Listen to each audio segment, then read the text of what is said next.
Welcome back to the Quick Finance channel. You guys, I hope they're having a wonderful day.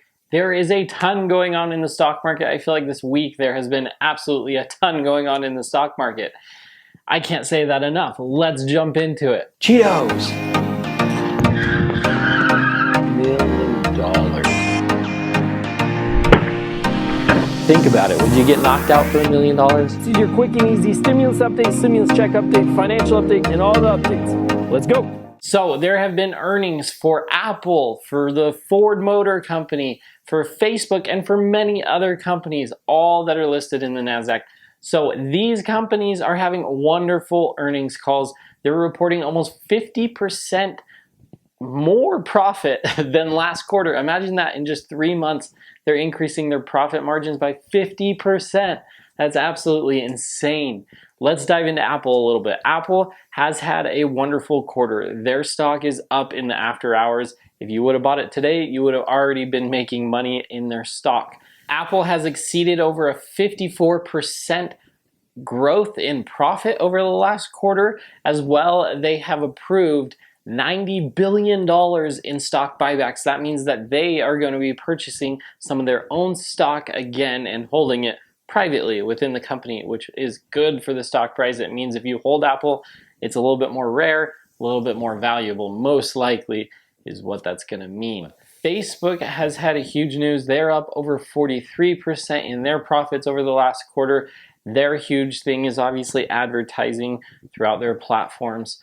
Facebook is a huge company that is going to continue to grow a bunch and is a wonderful business to look at investing for the long term, and who knows, even the short term, you could get some great returns. Ford Motor Company is an interesting one. They actually exceeded the expectations of analysts as far as their profit margins for the last quarter, but they are having big issues with the chips, right? That's the big controversy over vehicles over the last year, is that they can't get the chips for the vehicles, so they can't produce the vehicles like they want. Tesla has had the problem with the Model S and the Model X. Ford is having the same problem. Every company is having the same problem. My brother just bought a truck.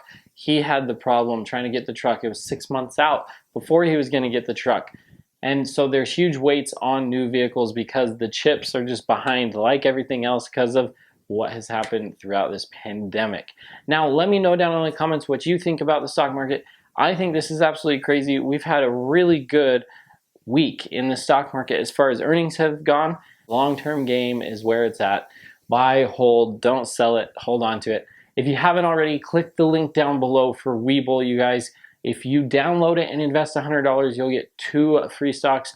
Then just go and share it with somebody in your family and you'll get 4 more free stocks. Guys, these stocks aren't just like 10 cents. They're at least a few bucks. It adds up once you get some free stocks. Your stocks will be probably valued the 2 over 10 bucks at least, minimum, probably closer to 20. Do it. It takes like 5 minutes, you get free money, and you can start investing now on Webull. It's a great platform, great place to make some extra money and invest. Take care, guys. I hope that you have a wonderful rest of your day.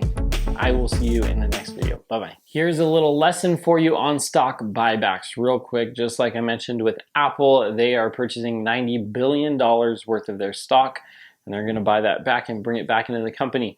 Now, they can do this for several different reasons, but the major reason is because they might feel that their stock is undervalued. They feel like they should be valued higher and that they're worth more than what the stock market says they are. So they purchase their own stock in hopes that in the future, obviously the company is going to be worth more and they can issue those stocks in the future. Effectively, if you think of it as a pie and say Apple, the corporation, has half the pie and people who own stocks have the other half of the pie, Apple is now purchasing another piece. Well, I guess if we're doing it, so another piece of the pie. So now Apple has this whole part of the pie, and then there's only people who own this portion of the pie in stocks. So it actually increases, if you own a stock in Apple, it increases the portion of Apple that you own because there's less stocks out there to own. Let me know if that makes sense down in the comments. I hope that that's helpful for somebody. Take care and